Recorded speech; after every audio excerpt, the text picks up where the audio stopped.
মুসা আলাইহিস সালাম আল্লাহর সাথে সরাসরি কথা বলতেন। ওয়াকাল্লামাল্লাহু মুসা তাকলিমা। সুবহানাল্লাহ পড়েন, আওয়াজ তুলে সবাই বলেন সুবহানাল্লাহ। এখন বনি ইসরাইল হচ্ছে পৃথিবীর সবচেয়ে গোয়ার জাতি। তারা বলে, মুসা তুমি যে আল্লাহর সাথে কথা বলো আমরা তো দেখি না, তুমি যে কথা বলো আমরা তো শুনি না, তো কি করতে হবে? বনি ইসরাইল বলে, আমাদের মধ্য থেকে 70 জন নিয়ে যাইতে হবে তুর পাহাড়ে। ওরা আয়েশা যদি কয় হয় আমরা শুনছি, তাহলে বিশ্বাস করব। কত বড় ডাকাত দেখছেন বনি ইসরাইল। এদের চেয়ে গোয়ার জাতি নাই। এত গোয়ার তুমি করেছো মুসা আলাইহিস সালামের সাথে। তুমি যে আল্লাহর সাথে কথা বলো আমরা তো দেখি, কি করব? 70 জন আমাদের বন্ধু বান্ধব যে যদি দেখে, তারা বললে ওকে আস, 70 জন আস। 70 জন নিয়ে গেল। মুসা আলাইহিস সালাম হারুন আলাইহিস সালামকে খেলাফা দিয়ে গেলেন, আল্লাহ ওনাকে নবী বানালেন।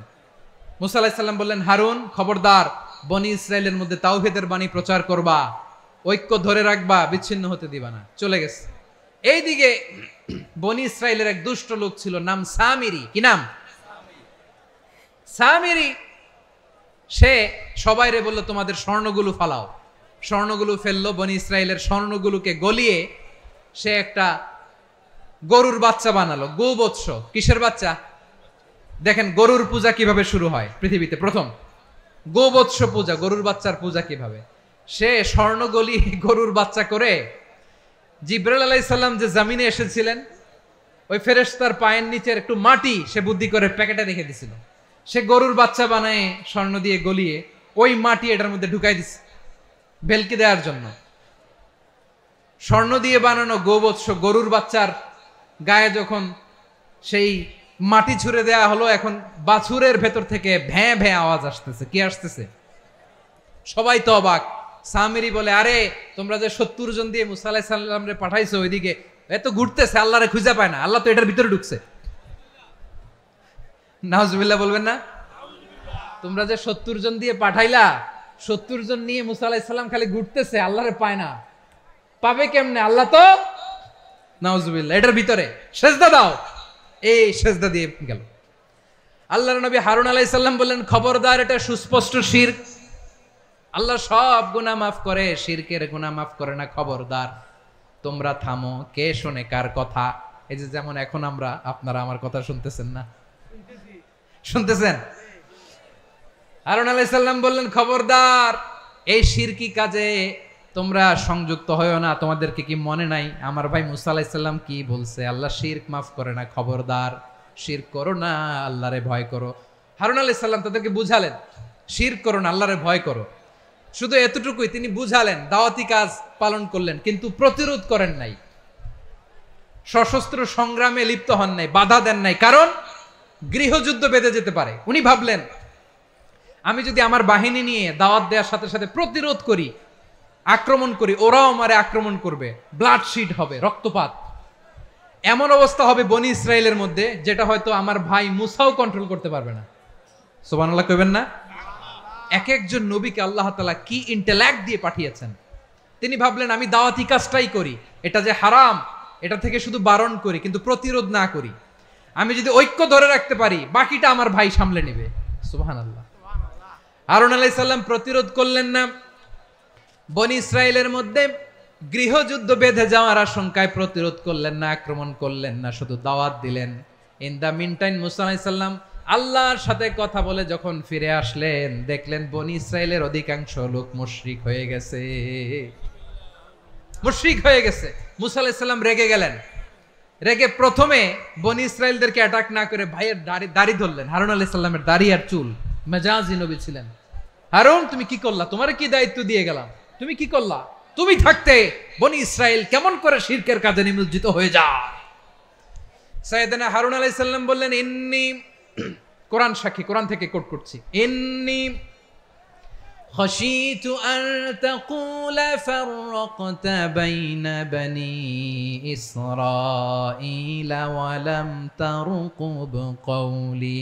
ও আমার ভাই, আমার দাড়ি ধরবেন না, আমার মারবেন না।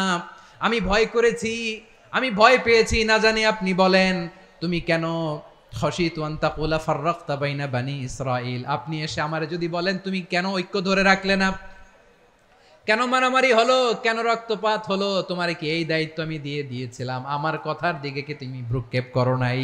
আমি যে বলছি তাওহীদের বাণী প্রচার করবা আর ঐক্য ধরে রাখবা, আমার কথা কি শোনো নাই? আপনি আমারে ধমকাবেন, এই জন্য আমি প্রতিরোধ করি নাই, আক্রমণ করি নাই, গৃহযুদ্ধ আটকানোর জন্য, কিন্তু আমি দাওয়াত দিয়েছি। সুবহানাল্লাহ পড়েন। ঐক্য ধরে রেখেছেন। মুসা আলাইহিস সালাম মুহূর্তেই সামিরীকে আক্রমণ করলেন, অ্যাটাক করলেন, শাস্তি দিলেন। মুহূর্তেই ওই গোবৎস গরুর বাছুরকে ভেঙে চুড়ে মেসাকার করে সাগরের মধ্যে ভাসিয়ে দিলেন। পুরো বনি ইসরায়েলকে আবার তাওহীদের উপর প্রতিষ্ঠিত করলেন। পড়েন সুবহানাল্লাহ। এই ঘটনা থেকে শিক্ষা কি?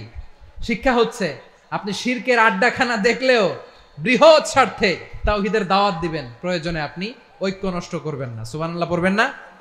তাহলে ঐক্যের গুরুত্ব বেশি না কম? বলেন, আওয়াজ করে বলেন। ওয়াতাসিমু বিহাবলিল্লাহি জামিআ, আল্লাহর রশিকে আঁকড়ে ধরো। ওয়ালা তাফাররাকু, তোমরা বিচ্ছিন্ন হয়ো না। পেকুয়ার ভাইরা আওয়াজ করে বলেন তো, আদেশটা কার? এখন বলেন, আমাদের ঐক্যবদ্ধ জীবনের দরকার আছে না নাই? শেষ? আপনাদের ওয়াজ শেষ নাকি? হ্যাঁ, আমরা শেষ করে দেই, অনেক রাত হয়েছে। বসতেছে তো এরকম ওঠা বসা কেন রে ভাই? এজন্যই বড় মাহফিল গুলো পছন্দ হয় না। লক্ষ লক্ষ মানুষ আসবে, ওঠা বসা, ধাক্কা ধাক্কি, মারা মারি, পুরো মাইন্ডসেটটাই নষ্ট করে দেয়। আল্লাহর ওয়াস্তে করে বলার পরও এরপরে উঠতেছে, দাঁড়াচ্ছে। কে বলছে আপনাদেরকে 2 দিন আগে আসতে? রাতে মাহফিল বা দুপুরে মাহফিল, সকালবেলা চলে আসবেন, দুপুরে চলে আসবেন, জায়গা নাই পিছনে একটু দেখে চলে যাবেন। এই যে আগামীকালই তো এটা ইউটিউবে চলে যাবে। এই যে মুনকার নাকির, কিরামান কাতিবিন, শত শত হাজার হাজার চলে আসছে, এরা রেকর্ড করে কালকে ছেড়ে দিবে, পেয়ে যাবেন। তো এইখানে ধাক্কা ধাক্কি, মারামারি, ওঠা বসা, এটা ঠিক না। নিয়ম হচ্ছে যারা আসছেন শেষ পর্যন্ত বসে থাকবেন। এটা কোরআনের মাহফিল। কোরআনের মাহফিলের কোনো আদবই আমরা রক্ষা করতে পারি না। আল্লাহ আমাদেরকে মাফ করুক, আল্লাহ ক্ষমা করুক। ধাক্কা ধাক্কি, মারামারি করে, ওঠা বসা করে মাহফিলের সৌন্দর্য আমরা নষ্ট করে দিচ্ছি। আল্লাহর রাস্তায় আর কয়েকটা মিনিট বসেন। আমি মনে করতেছি এই কথাগুলো খুব গুরুত্বপূর্ণ। মাত্র আর 2-1টা কথা বলে আমি শেষ করে দেবো ইনশাআল্লাহ। আর দেরি করবো না, 2-1 মিনিট একটু বসেন, একটু বসেন মেহরবানি করে। প্রিয় ভাইরা, ঐক্য, আমার দিকে তাকান। আল্লাহর ওয়াস্তে মুখ দিয়ে একটা আওয়াজ উচ্চারণ করবেন, আল্লাহর ওয়াস্তে। চলে যেতে চাইলে চলে যান। আল্লাহর ওয়াস্তে শব্দটা যদি কারো কানে যায়, আল্লাহর নামের ওসিলায় আল্লাহর ওয়াস্তে মুখ দিয়ে আওয়াজ করবেন। আমার দিকে তাকান, আল্লাহর ওয়াস্তে, আল্লাহর ওয়াস্তে। যদি পরিস্থিতি কখনো এমনও হয় শিরকের আড্ডাখানা, আপনি ঐক্য প্রতিষ্ঠার জন্য, ঐক্য রক্ষার জন্য তাও শুধু তাওহীদের দাওয়াত দিবেন, ওইখানে আক্রমণ করবেন না। এটা কোরআনের নীতি। কথা বুঝতে পেরেছেন? সামনে শিরকের কি কথা কয় না, শিরকের কি আড্ডাখানা, আখড়া। কিন্তু ঐক্য বজায় রাখার জন্য, গৃহযুদ্ধ এড়ানোর জন্য আপনি শুধু এটা যে শিরক, এটা হারাম, এটা থেকে তোমরা বেঁচে থাকো, শুধু দাওয়াত দিবেন, আপনি আক্রমণ করবেন না। এটা কোরআনের বিধান। সুবহানাল্লাহ কইবেন না? তো এই চমৎকার ঘটনাগুলো আপনারা শোনাইতে পারবো এরকম বিশৃঙ্খলা করলে?